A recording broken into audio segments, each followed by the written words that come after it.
They said my land was the easiest place to dump waste, and I didn't think much of it at first, because in a small place like Cedar Hollow, Iowa, you get used to people testing boundaries in little ways, a truck parked half on your edge of gravel, a contractor stepping a few feet too far into your field, things you normally just correct once and move on from. Nothing worth turning into a story. Until the morning I walked out with my dog and realized this wasn't a small mistake at all. It was organized, repeated, and already accepted by someone other than me.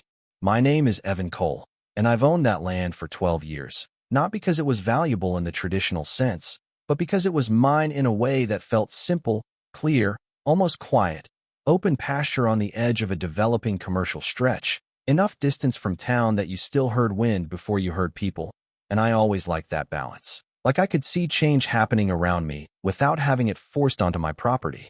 That morning started ordinary enough. Same walk, same route, my dog pulling slightly ahead the way he always did when he caught something in the air, but then I noticed the smell first, and it wasn't normal garbage day smell, not neighborhood trash or a passing truck. It was heavier, industrial, mixed with rot and chemical sourness. The kind of smell that doesn't belong in open air unless something has gone very wrong or very intentional.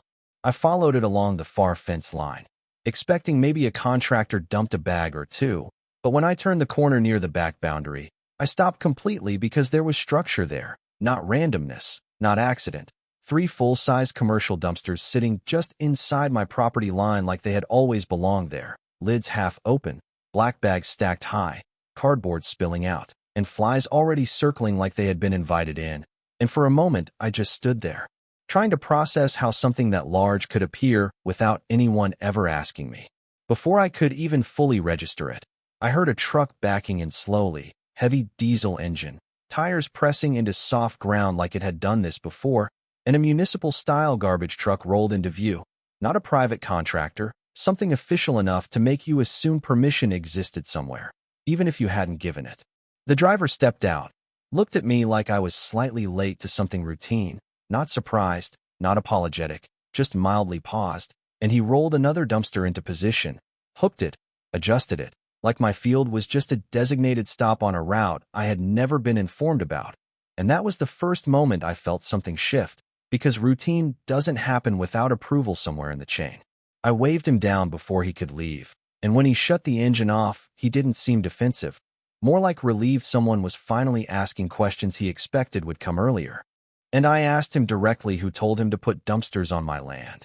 And he said it like it was obvious, that this was the staging area for Brightway Plaza, the new development across the road, shopping center, restaurants, gym, grocery store, everything still under construction, and I remember turning my head slowly toward the road he pointed at, thinking I had missed some meeting where my land was reassigned without my presence.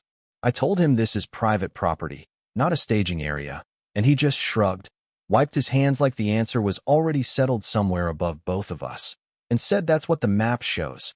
Maps say a lot of things, and then he got back in the truck like the conversation was already over in his world. That line stayed with me more than it should have, because it wasn't ignorance, it was confidence in a system I wasn't part of, like paperwork somewhere had replaced ownership in someone else's mind. I didn't stand there arguing with him because there was nothing he could fix, so I drove straight into town to the Brightway Development Office, a glass building that looked temporary even though it was new. Too clean, too polished, like it was built to handle optimism rather than conflict. And inside, I was met by Laura Bennett, the project manager, already smiling in that controlled way people smile when they think the conversation is going to be simple. I started explaining what was happening, expecting confusion. But she didn't look confused at all. She looked practiced, and she said it was temporary, just staging logistics, just until construction access was finalized, just a few weeks, maybe a couple months. And she said it like time itself was flexible when it wasn't on your side of the table. I asked her if anyone had asked me for permission, and she paused just long enough for me to notice she was choosing her wording carefully, then said they assumed I wouldn't mind. And I remember that moment clearly because it didn't sound like a mistake. It sounded like a policy, like assumption had already been normalized into procedure. I went home that day with a different feeling than anger, something slower and heavier, because anger needs a target that acknowledges you. And this felt like a system that didn't even register I was part of the equation. I pulled out every document I had, deed, survey maps, boundary records, old county filings, checked them line by line like I was looking for some hidden ambiguity that would explain what I had just seen. But everything was clean. My property line was clear, no easement, no shared access, no temporary construction allowance, nothing even close to what was happening on the ground. And that was the point where I made a decision that probably looked passive from the outside, but wasn't at all. I didn't move the dumpsters. I didn't confront anyone again immediately. I just observed. Because I wanted to understand how far this assumption had already spread before I pushed back against it. The next morning, I put up signs along the fence, simple ones, private property, no dumping, no trespassing, not dramatic, not emotional, just clear, thinking clarity would be enough to reset what confusion had started.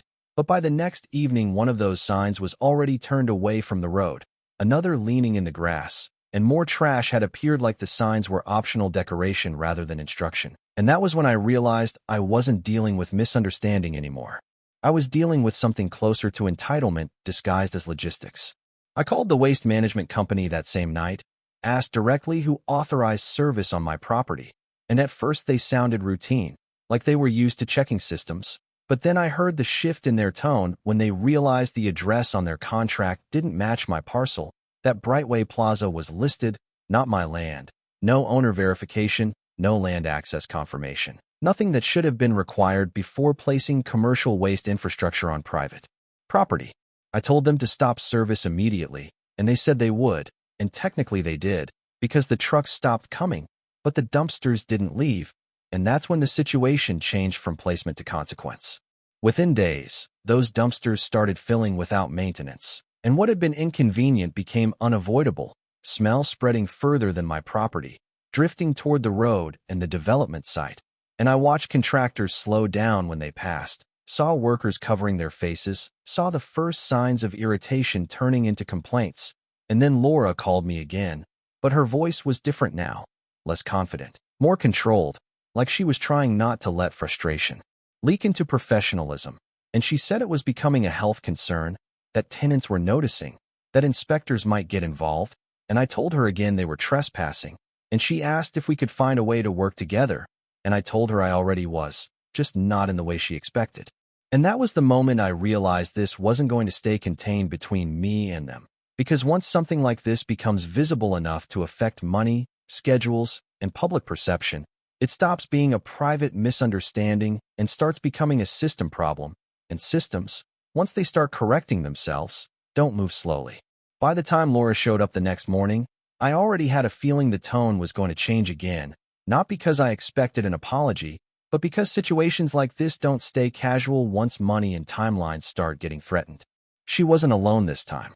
There was a man with her in a dark suit carrying a folder, the kind of person who doesn't introduce himself until someone specifically asks, and even then only with just enough detail to establish authority.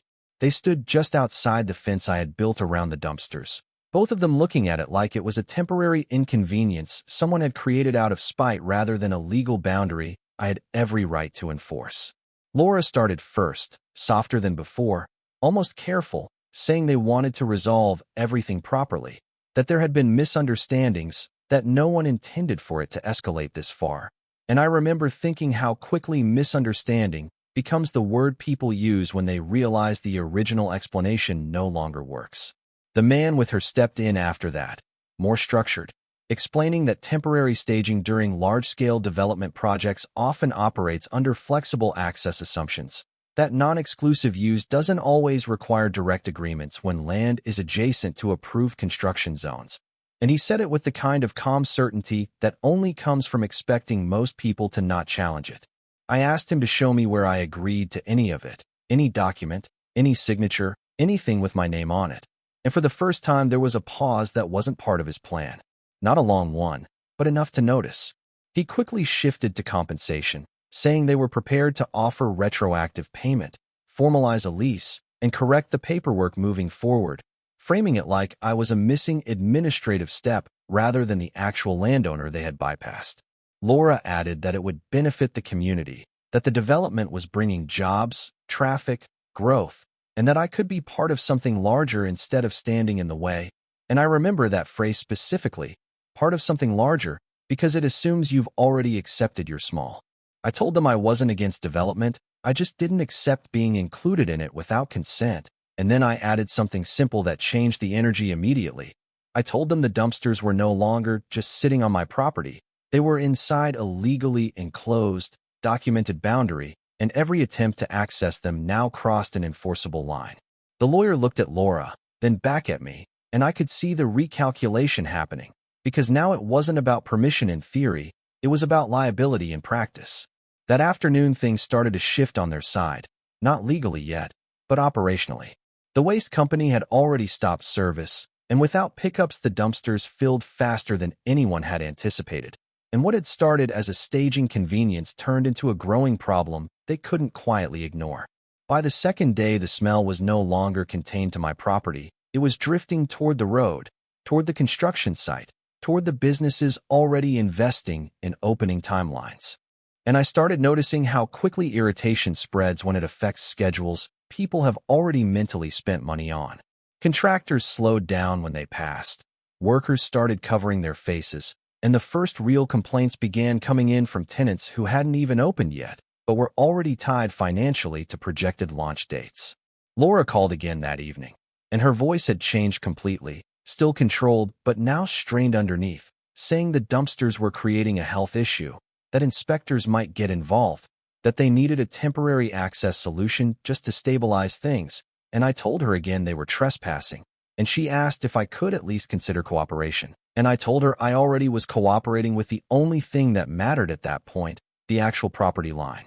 The city inspector showed up 2 days later, a man named Harlan, calm, methodical, the kind of person who doesn't react until he's seen enough data to stop needing opinions.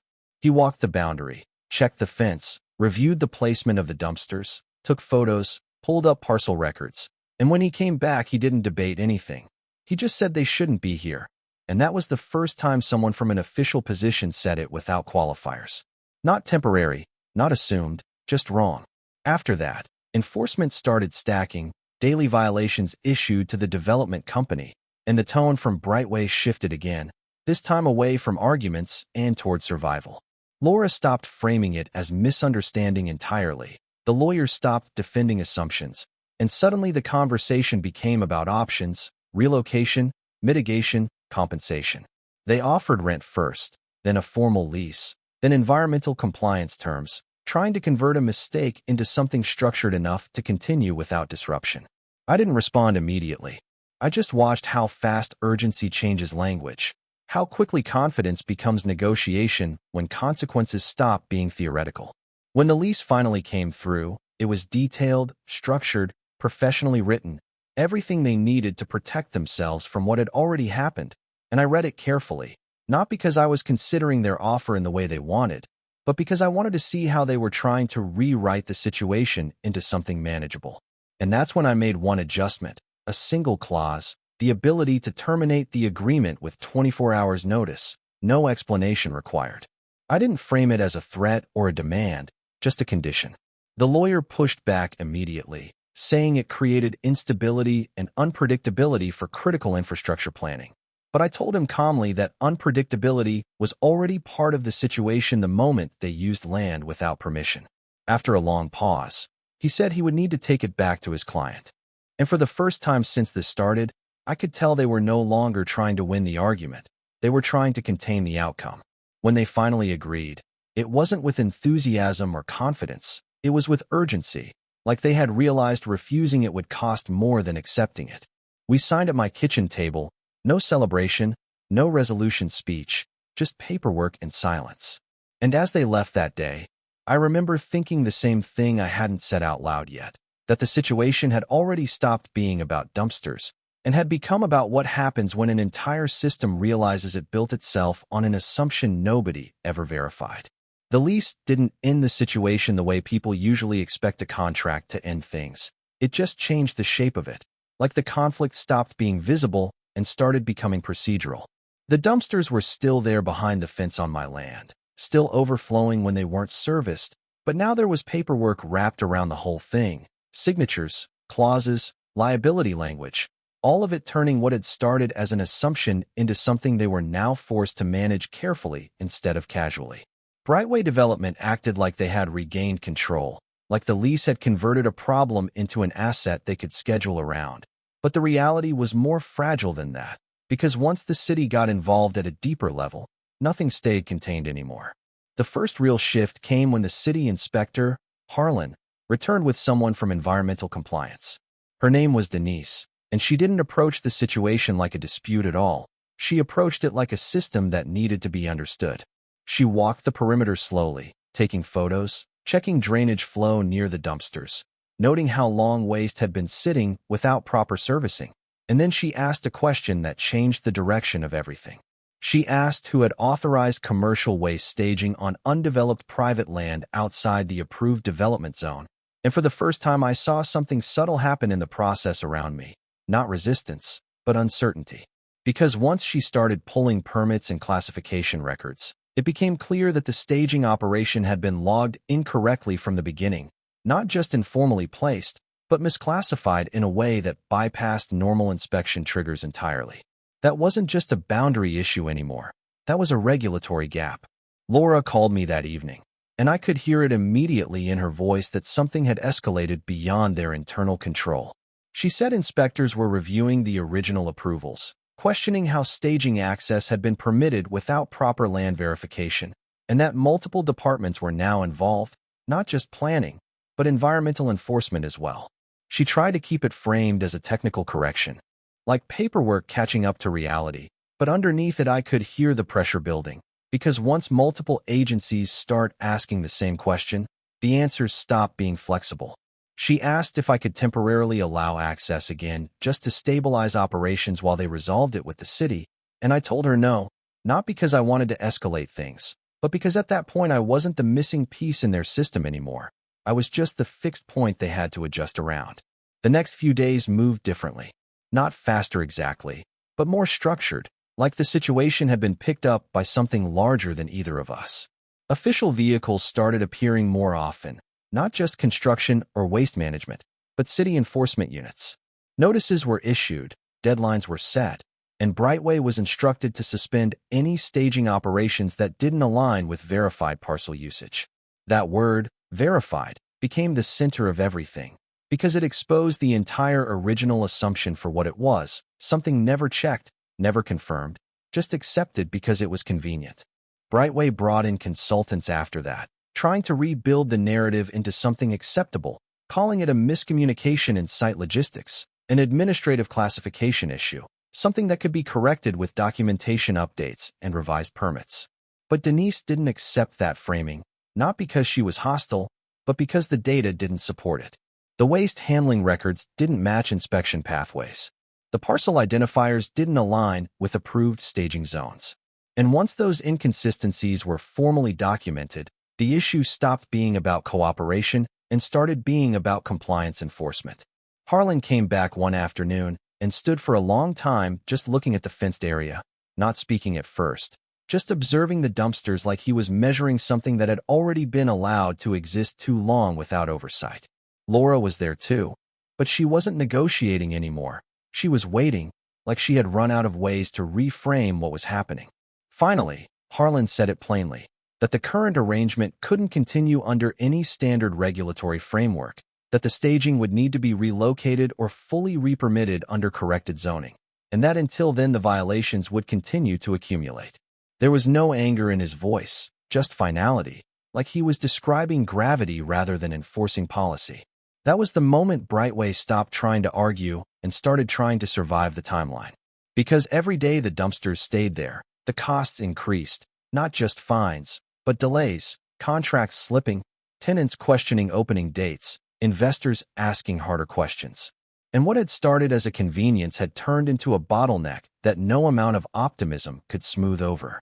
Laura came to my property alone that evening again. No lawyer, no folder, no prepared language. Just her standing near the fence looking at the dumpsters like she was trying to decide whether she was looking at a temporary problem or a permanent mistake. When she finally spoke, she said they were going to remove everything, but it would take time, coordination, approvals, logistics.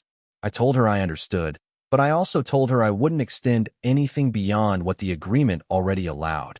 And for the first time, she didn't push back.